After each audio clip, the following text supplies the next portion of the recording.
Canada's won an amazing 40 medals, 15 alone in Victoria. And Carol Angela, traditionally at these games in this sport, our country dominates. Absolutely. And there are always some magical moments that take place at the Commonwealth Games. I'll never forget the performances of Hibbert, Nolay, Lowing and Strong. And it was at Commonwealth Games that Stella Ume became a star. All right, let's put aside the history for a moment, look ahead to what might happen here at the Stadium Putra. Canada will be challenged severely in every event, beginning with the men's team competition. You know, Scott, it's a very strange feeling thinking that we actually have to battle for the gold, but it will take a fight to win. Australia has completely revamped their programs in preparation for Sydney 2000. They're here for one reason, and that's to win. And you know, they've got exactly the right team to do just that. But the good news is our Canadian men's team has never looked better. Right now, our two stars are back from injury, Alexander Jelkov and Peter Schmidt. And you know, they look terrific. Fair enough. First day of competition at the gymnastics venue, the Aussies covet Canada's crown. Ron, times the team has turned in golden performances. In Kuala Lumpur, they stride with the ease dynasties do, cool and confident. It's based on experience. Chris Burley is a veteran who's known victory before. His performance floored all challengers in Victoria. BC's Richard Aikita was there 4 years ago to engage the high-wire heroics that helped win Canada gold. Alexander Jelkov has been the Canadian champion and returns from injury to inject new hope in KL. The current national champ, Peter Schmidt, leads and brings power to his team's podium possibilities. But Australia is a jealous rival, unwilling to follow Canada's lead. They've got sure hands and broad shoulders, as well as talent to burn as they build for an Olympics at home just 2 years down the road. But first, they must shake pillars of stone. The Canadian men have never not won at the Commonwealth Games. And so we go to the podium for the first day of competition at Putra Stadium. When it comes to men's team gymnastics, Canada owns the Commonwealth Games. But Carol Angela, will they get what they bargained for tonight? Actually, Scott, right now, the best team out there could indeed be Australia. They are hot off a very impressive performance at the Pacific Alliance Championships, where they took the silver medal that far behind China. The good news is, I think it was a real wake-up call for our Canadian men's team. They've regrouped, they've refocused, and I think they're a better team for it. Don't expect them to surrender the dynasty easily. But let's not forget about England. In '94, they expected to win. They didn't due to injuries. But to add fuel to the fire, they've already stated they're not concerned about the Canadians. They think Australia is the team to beat. So there's going to be a lot of emotion out there. Here's how we'll score it. Every country sends 4 men to each of the events. The best 3 scores to count towards the team total. At the end of the line, of course, is the men's team gold medal. And Canada gets started on the vault. Here's the 20-year-old 1997 Canadian national champion, Alexander Jelkov. And Scott, this is a fantastic event for Canada to be starting on. A good draw. They were pleased with results. Vaulting is a power event, and they've got some big vaults planned. Second all-around at the Canadian Championships this year in 1998. Did not compete at the Commonwealth Games in 1994. An immigrant from Russian Georgia. Excellent start. Yurchenko 1.5, Scott. That is indeed a big vault. Judges will score that out of 9.6, which means it's valuable. Canada trying to make hay while the sun shine on the vault. Here's the parallel bars now, and 10-year veteran of the Australian side, Brennan Dowrick. Scott, Brennan is a physically strong athlete, which is to his advantage. But on this event, it requires a lot of finesse, and you don't want to overpower it. Silver all around in 1994 in Victoria. Ooh, 1/10 for that. Every time you adjust your hands, it is a 1/10 deduction. Strength move coming up. Oh, that is disaster for Australia. This is one of their best athletes. They were not expecting Brennan to make mistakes. 27 years old, originally from Wagga Wagga in New South Wales. One of the experienced members of this Australian side, and they're expected to win the gold medal. Heavy favorites, but a fall by Brennan Dowrick on the parallel bars has them in trouble. And this is the most difficult moment to get back up and continue when you know you've fallen on something so simple. Still struggling on the double pike dismount. He's going to be extremely disappointed with that performance. King of the pommel horse at the Commonwealth Games, 2 games running. Auckland and Victoria, he has gold medals, but he has trouble on the P-bars here. in KL, the veteran Brennan Dowrick. Another look. Normally, this should be so easy for him. He's extraordinarily strong. Out of position, center of gravity way past the bar. He can't hold on to that. Dismount, you'll see he just pulls it too far. Over-rotates a double pike. More valuable points lost. There's Alexander Jelkov and his score on the vault. A solid 9-2 seems low. Actually, get used to that. With the new rules, we rarely see the high scores we're used to seeing in days gone by. Here's Peter Schmidt, his Canadian teammate and the acknowledged captain of the Canadian side. He's the leader, keeps everybody loose in the clubhouse.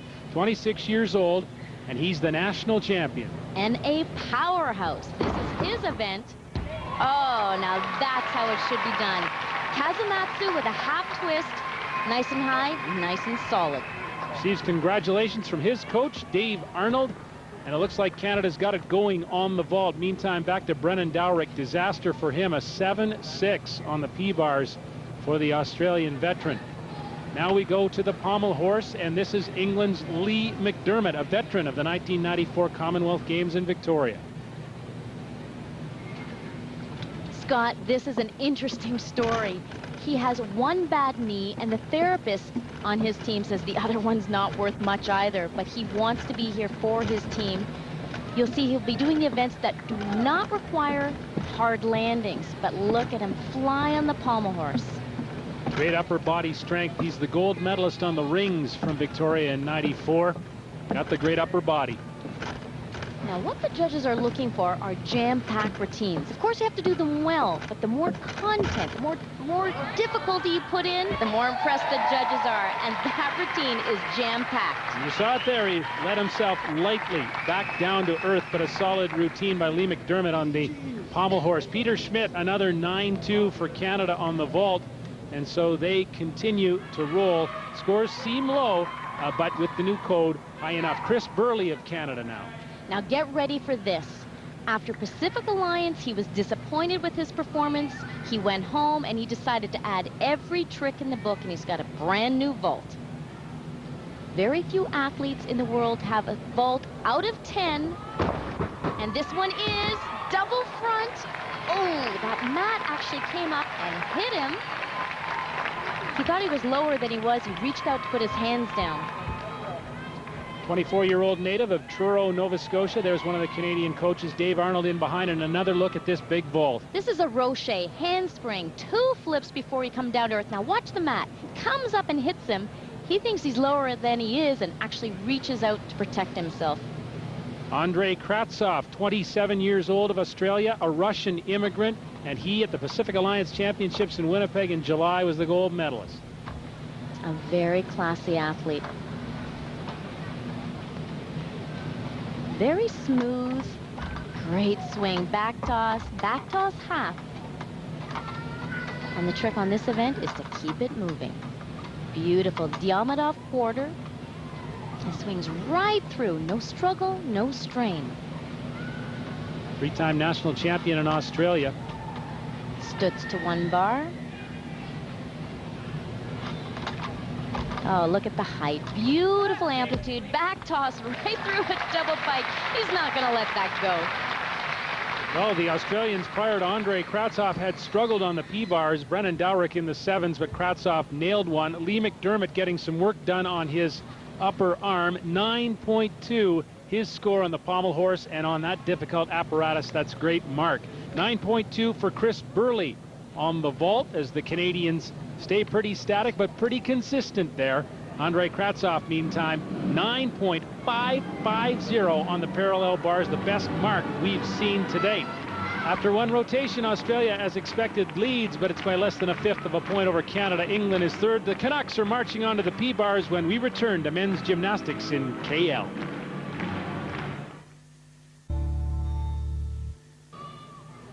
Back at the gymnastics venue in Malaysia, the 16th Commonwealth Games, Peter Schmidt of Canada leads his team to the parallel bars.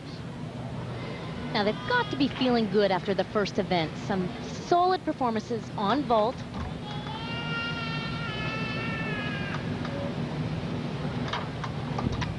Beautiful double back. That is a Morrisou, and it's beautifully done. Stutz to handstand. Stutz to one bar. Everything's got to go to handstand, but Scott, that is going to be a big deduction. He's offside, but I like the attitude. He is not giving up. Double pike, pulls it too far, over-rotates, 2/10 right there. Veteran of 6 years on the national team, overcoming some injury problems of his own. He had back problems that kept him out of the Pacific Alliance Championships in Winnipeg. That's Peter Schmidt will watch for his score. Now up to the high bar, Philippe Rizzo, just 17 years old from Australia. They tell us he's one of the great talents to come out of that country ever. Absolutely. And take a look at this. Great in-bar work. Stoop in. Beautiful depth. Now I could hear Batkin saying under the bar, catch. If the judges heard him, that's a deduction, but I doubt they did. Double twisting, double layout. Now that's how high bar should be done. Philippe Rizzo, his dad Andre, competed at the Olympics in 1960. Big tricks. This is an in-bar endo pirouette. Judges love to see that in-bar work. But we like to see this. Huge release moves, 1.5. That's a depth. Now just caught it in time. 17 years old, but he turned in an explosive high bar routine. Go back to Peter Schmidt, the captain of Canada. His score, an 8.5 on the parallel bars. An early struggle for the Canadians on that apparatus. Now up to the rings for Andrew Atherton, 23 years old, of England. An extremely challenging event. Tremendous upper body strength. You can just feel the shoulders being pulled out at the bottom of those big swings. Kazogi's hurt. And then to stop it in position, look at the strength in his upper body. He's the English national champion, 19th all around at the European Championships in Russia this year.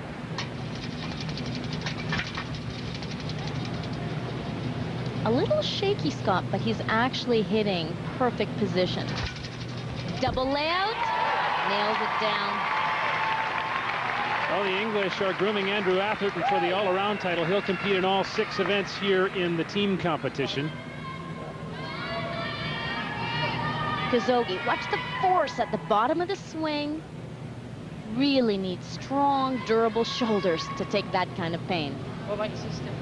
Well-deserved rest for Andrew Atherton of England after a great rings routine. Now to the P-bars and Richard Aikida. And this is a tense moment. Aikida has had a lot of trouble with this mount combination all week. Not today. Richard had 4 medals for Canada at the Victoria Commonwealth Games, a gold, a silver, 2 bronze. But lately he's actually been struggling on the parallel bars. But you know, he really seems to have his head together. Looks confident. Nice line. Stutz keeps it moving. Double pike. He's got to nail it. That's a great job for Canada. And they need it after some early struggles on the P-bars. I remember when he was a youngster, but he's now been 6 years on the national team. Richard Aikida of Abbotsford, BC. Nice fluid swing. Stutz right to handstand. Back toss. Good height. The important thing is he keeps it moving. Now, his routine is out of 9.7. He still needs more difficulty added to the routine to get a start value out of 10. The judges still want to see more. 9.1 for Richard Aikida on the parallel bars, surprisingly low. There's Andrew Atherton, 9.25 for him on the ring. So the English are starting to swing here in KL. Speaking of swinging, Brett Hudson, one of the elite high bar workers in the world. And that's got to boost your confidence with Vatkin putting you up on the bar. Coach of the world champion. Now he resides in Australia from his native Russia. Oh, gorgeous, gorgeous high bar. Brett is a really determined athlete, winding up big Kovacs. Too far. Brett won the gold medal at the Pacific Alliance Championships in Winnipeg in July. He built into his routine great release skills like that, but he just failed to catch the bar on that one. Now he'll have 30 seconds to chalk up. Vatkin is telling him exactly what to do, and you know, Scott, I bet he repeats the release move. He needs to have value, he needs to have credit. But more important, every competition is experience for the next one, and I know Vatkin wants him to throw it again. That's exactly what he's doing. Winding up. Kovacs. Oh, what a beauty, and what a difference a moment makes. He's kicking himself now for missing it the first time. Double twisting, double layout. Well, that's what Brett Hudson is all about on the high bar. Once he's got it right, he can make it exciting. 2 rotations are done. Australia holds firm, but Canada stumbles on the P-bars to find itself third behind England by nearly a full point. We'll return in just a moment.